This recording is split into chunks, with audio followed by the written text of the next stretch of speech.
Hello everyone, welcome back to my YouTube channel. This is gonna be the one of the most important videos in stock market learning and earning. आज हम लोग analyse करने वाले हैं market को और देखते हैं कि अगर हमें एंट्री मिली मार्केट में तो कहाँ मिली, नहीं मिली तो क्यों नहीं मिली, राइट। स्ट्रैटेजी के according, multiple time frame analysis के अकॉर्डिंग हम लोग आज मार्केट को पूरा ऑब्जर्व करने वाले हैं कि आज मार्केट में चल क्या रहा है, राइट। आज के बारे में जानने से पहले हमें हमेशा प्रीवियस डेटा की नीड होती है कि मार्केट कब मूव किया, कहाँ से मूव किया, कितना मूव किया, तो ये सारी चीज़ें हम लोग अभी देखने वाले हैं। चलिए तो टाइम फ्रेम को थोड़ा सा हम लोग बड़ा करते हैं, निफ्टी के चार्ट पर हम लोग चलते हैं।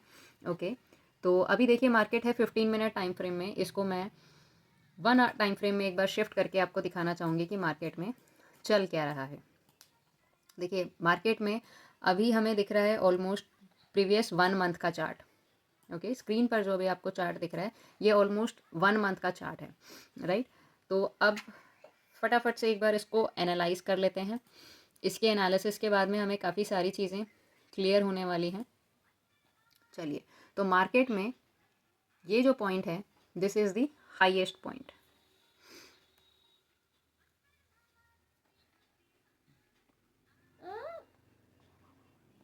कहाँ गया? ओके, तो this is the highest point in the market and this is the lowest point in the market. आपको हाई और लो बड़े क्लियरली दिखाई दे रहा होगा, राइट। एक जोन अगर आप मार्क करना चाहें तो आप इधर मार्क कर सकते हैं कि यहाँ पर हैवी सेलर्स थे बट उनका स्टॉप लॉस हिट हो गया होगा, तो इसको हम लोग अवॉइड कर सकते हैं। इसके बाद में जो सेकंड हाईएस्ट पॉइंट है दैट इज़ दिस, मतलब कि यहाँ पर इस लेवल पर काफ़ी सारे सेलर्स अवेलेबल होंगे। ओके, तो यहाँ पर सेलर्स अवेलेबल होंगे। ओके, और यहाँ पर भी हमारे पास सेलर्स अवेलेबल होंगे। ये अगर आप जोन को ध्यान से देखें, एक ट्रेंड लाइन मुझे यहाँ बनती हुई दिखाई दे रही है, तो यहाँ पर बायर्स होंगे, यहाँ पर बायर्स होंगे और हो सकता है यहाँ पर भी बायर्स हो। पर एक चीज़ ध्यान देने वाली बात है क्या कि जो आज मार्केट है वो गैप डाउन ओपन हुआ था, right. Almost 200-250 points gap down open हुआ था।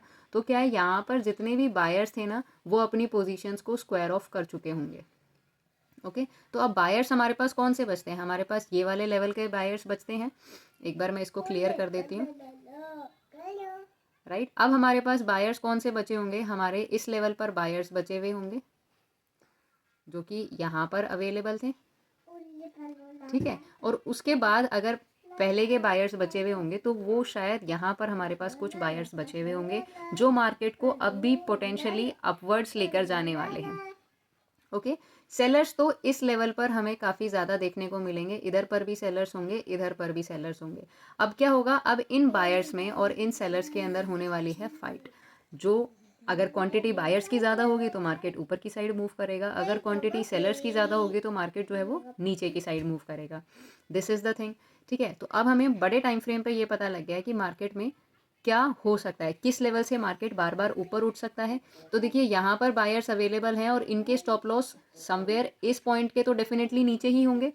तो यहाँ पर अगर हम लोग एज्यूम करें यहाँ पर सेलर्स होंगे, सॉरी यहाँ पर अगर इनके स्टॉप लॉसेस अवेलेबल होंगे तो क्या होगा, अगर मार्केट ने इन बायर्स को टारगेट किया, अगर इन बायर्स को टारगेट किया तो सबसे पहले इनके स्टॉप लॉसेस हंट होंगे जो कि लगभग इस लेवल पर लगे होंगे 23,800 के लेवल पे। अगर ये वाले स्टॉप लॉस हंट हो गए सारे तो यहाँ के बाद में जो नेक्स्ट लेवल अपने पास निकल के आएगा वो 23,200 का लेवल निकल कर आएगा, राइट। इस लेवल के आसपास 23,000 के आसपास बहुत सारे बायर्स के स्टॉप लॉस अवेलेबल होंगे। मैं इनको BSL1 BSL2 का नाम दे देती हूँ। ये स्टॉप लॉस लेवल नंबर 1 है, ये स्टॉप लॉस लेवल नंबर 2 है, ठीक है। अब क्योंकि ये मार्केट इतना गैप डाउन ओपन हुआ है तो हम लोग ये भी बोल सकते हैं कि इस लेवल पर भी हमें यहाँ पर अलग अलग लेवल पर काफ़ी सारे सेलर्स देखने को मिलेंगे। अब जितने ज़्यादा सेलर्स होंगे उतने ज़्यादा उनके स्टॉप लॉसेस होंगे। तो यहाँ पर सेलर का स्टॉप लॉस 1, इस लेवल पर सेलर स्टॉप लॉस 2, यहाँ पर सेलर स्टॉप लॉस 3 और यहाँ पर सेलर स्टॉप लॉस 4। अब देखिए मार्केट क्या करता है, मार्केट हमेशा स्टॉप लॉस हंटिंग के बेसिस पे काम करता है। जिस तरफ ज़्यादा स्टॉप लॉसेस दिखेंगे मार्केट उस साइड ज़रूर जाएगा, राइट। अब क्योंकि यहाँ पर ज़्यादा सेलर्स अवेलेबल हैं, अब क्या होगा, ये लोग जितने भी सेलर्स अवेलेबल थे, ये क्योंकि मार्केट डाउन साइड गया, इसमें से बहुत सारे सेलर्स ऐसे होंगे जिन्होंने प्रॉफिट देख के बुकिंग स्टार्ट कर दी होगी। अदरवाइज मैं यूँ बोलूँ, उन्होंने अपनी 20%, 30%, 40%, 50% क्वांटिटीज़ बुक करना शुरू कर दिया होगा, राइट। जैसे ही मार्केट ओपन हुआ, उनको काफ़ी बड़े गैप डाउन में अच्छे पॉइंट्स दिखे होंगे, तो हो सकता है कुछ सेलर्स ने 10%, कुछ ने 50% अपनी पोजीशंस को स्क्वायर ऑफ करना शुरू कर दिया होगा।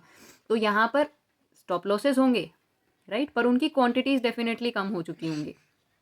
ये हमें एक बड़ी चीज़ क्लियरली समझ में आई जब हमने 1 आवर टाइम फ्रेम पे मार्केट को एनालाइज करा, ठीक है।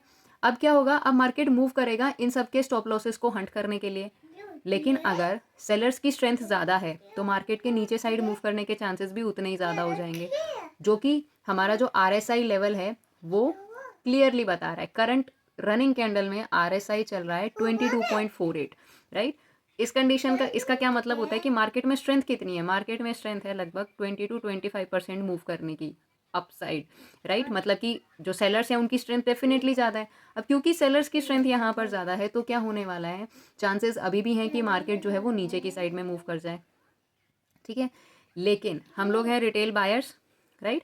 रिटेल ट्रेडर कभी भी ऑप्शन बाइंग करते टाइम ऐसे मार्केट में नहीं घुसेगा जहाँ पर उसके लॉस के चांसेस ज़्यादा हों, क्योंकि अगर मार्केट यहाँ पर टाइम पास भी कर दिया ना इसने, अगर आज पूरे दिन भी, तो हमें प्रॉफिट हो ना हो, लॉस होने के चांसेस हमारे बहुत ज़्यादा बढ़ जाएंगे।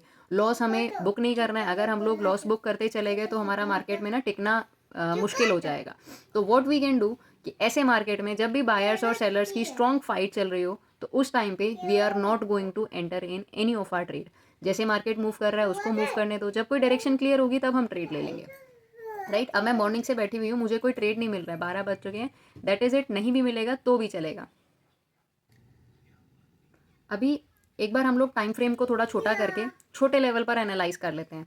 अभी हमें कुछ लेवल्स क्लियर हुए हैं, जिसमें से बायर्स के जो लेवल थे उनको मैं मार्क कर देती हूँ।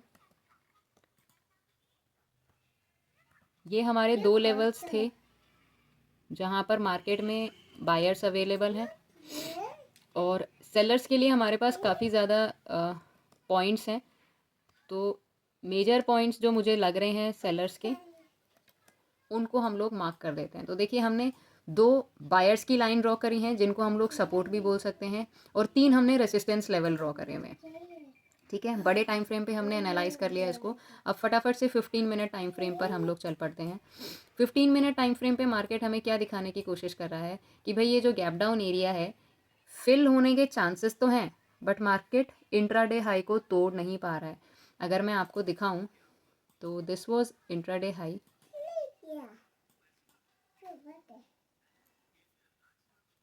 Right, this was intraday high, और मार्केट इसको तोड़ने में काफ़ी स्ट्रगल फेस कर रहा है, ठीक है। तो अब ये हाई टूटना तो मेरे को अभी भी मुश्किल ही लग रहा है, क्योंकि मार्केट में स्ट्रेंथ नहीं है। 15 मिनट टाइम फ्रेम पे भी RSI की वैल्यू 35-36 है, मतलब मार्केट में स्ट्रेंथ नहीं है, और ये जो इंट्राडे हाई है इसके टूटने के चांसेस बहुत ज़्यादा कम है। अगर इंट्राडे हाई नहीं टूटेगा तो मार्केट कल के प्रीवियस डे क्लोजिंग तक बिल्कुल भी नहीं पहुँच सकता है, राइट। क्लोजिंग यहाँ पर हुई थी 24,200 पर। अगर ये लेवल नहीं टूटा, 24,000 का लेवल नहीं टूटा, तो मार्केट 24,200 तक नहीं पहुंच पाएगा। और अभी मार्केट कंप्लीट होने में सिर्फ 3 घंटे बचे हैं। अब मेरे को स्ट्रेंथ, क्योंकि RSI की वैल्यू कम है ना, मुझे स्ट्रेंथ कम लग रही है मार्केट में कि वो मूव कर पाएगा, ओके। तो चलिए अभी टाइम फ्रेम थोड़ा और छोटा कर लेते हैं, क्योंकि हमारी जो एंट्री है वो हमेशा हमें 5 मिनट टाइम फ्रेम पर करनी है। ऑल दो हमें हमेशा बड़े टाइम फ्रेम पर एनालिसिस ज़रूर करना है। अगर हम लोग बड़े टाइम फ्रेम पर एनालिसिस करेंगे ना, तो मार्केट में व्यू जो है हमारा काफ़ी हद तक क्लियर होगा, राइट। और हमें मल्टीपल लेवल्स मार्क करने के लिए या देखने के लिए मिल सकते हैं। चलिए, अब ये ग्रीन कैंडल आप देखिए, यहाँ मैं आपको जो आज की फर्स्ट कैंडल थी वो दिखाना चाहूँगी। ग्रीन कैंडल देखिए, इन्वर्टेड हैमर बनी है, राइट। अजम्पशन क्या होता है चार्ट पैटर्न या कैंडल स्टिक पैटर्न के बेसिस पे कि भाई अगर कोई इतनी स्ट्रॉन्ग अच्छी खासी दिखने वाली ग्रीन कलर की हैमर, मतलब इन्वर्टेड हैमर हमारे पास बनी है, तो क्या होता है कि मार्केट के यहाँ से नीचे जाने के चांसेस काफ़ी ज़्यादा बढ़ जाते हैं, राइट। चार्ट पैटर्न और कैंडल स्टिक पैटर्न यही बोलते हैं कि भैया इन्वर्टेड हैमर बन गई तो मार्केट यहाँ से नीचे जा सकता है। तो नीचे जाने के चांसेस तब होंगे जब इसका लो ब्रेक होगा। लो तो मार्केट ब्रेक कर ही नहीं पा रहा है, ये अपनी है फर्स्ट 5 मिनट की कैंडल, ना तो मार्केट इसका हाई ब्रेक कर पा रहा है विच इज़ 24,000, ना इसका लो ब्रेक कर पा रहा है विच इज़ 23,870, राइट। अगर तो ये लो ब्रेक हो गया तो there are very high chances कि सिर्फ बायर्स के स्टॉप लॉस हंट होंगे। पर अगर ये लो ब्रेक नहीं हुआ तो मार्केट साइडवेज ही रह जाएगा। या तो इसका हाई ब्रेक होना ज़रूरी है या फिर इसका लो ब्रेक होना ज़रूरी है। जिस भी साइड मार्केट अगर मूव करता है तो हम ये अज्यूम कर सकते हैं कि मार्केट के उस साइड जाने के चांसेस थोड़े से ज़्यादा बढ़ जाएंगे। तो अभी एक बार इसको फिर से देख लेते हैं। हमने 5 मिनट टाइम फ्रेम पे इसको एनालाइज करा है।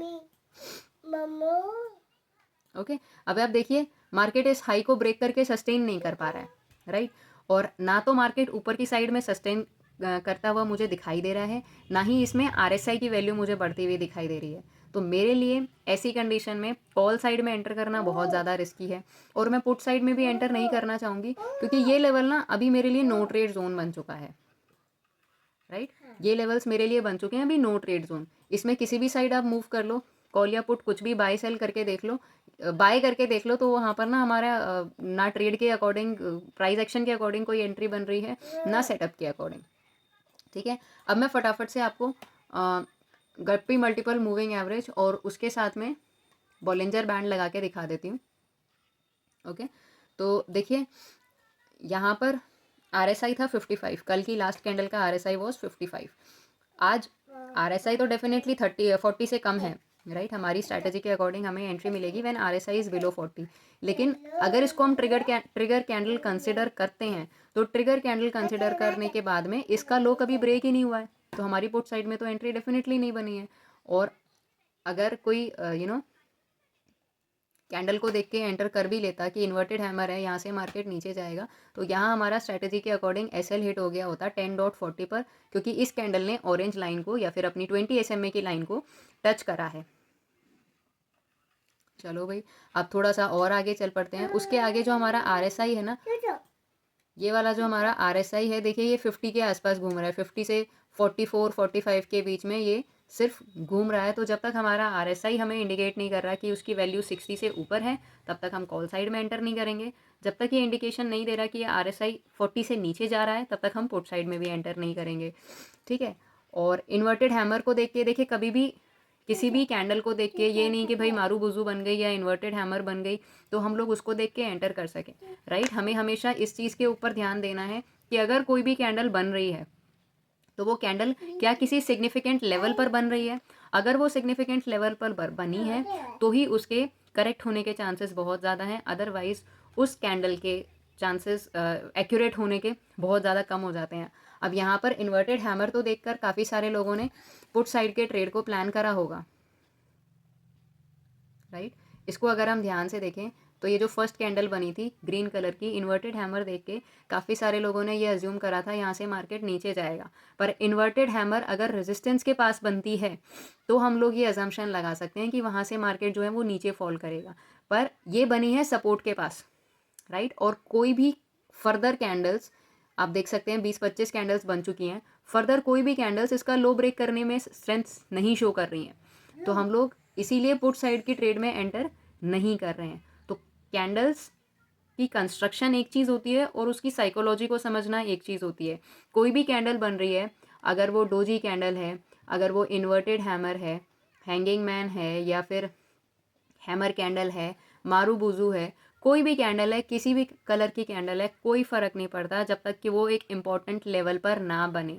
और उसकी स्ट्रेंथ कब काम में आएगी हमें, जब नेक्स्ट कैंडल हमें कंफर्मेशन देगी। अगर हैमर कैंडल बनी है या कोई भी कैंडल बनी है तो इसको हम लोग सिर्फ ट्रिगर के लिए ही यूज़ करेंगे। जब तक हमें कंफर्मेशन नहीं मिलेगा तब तक हम किसी भी ट्रेड में एंटर नहीं करेंगे। तो हमें इस हैमर कैंडल ने, इन्वर्टेड हैमर ने कोई भी कंफर्मेशन नहीं दिया था, इसलिए हम लोग पुट साइड में नहीं गए। ना ही हमारी स्ट्रैटेजी ने हमें इंडिकेट करा था कि वो मार्केट डाउन साइड में जा रहा है। तो देखिए, अगर आज हमारी एंट्री नहीं बनती है तो हम लोग आज ट्रेड में एंट्री नहीं करने वाले हैं। आज आप देख सकते हैं मॉर्निंग से मैंने कोई भी ट्रेड पंच इन नहीं करी है।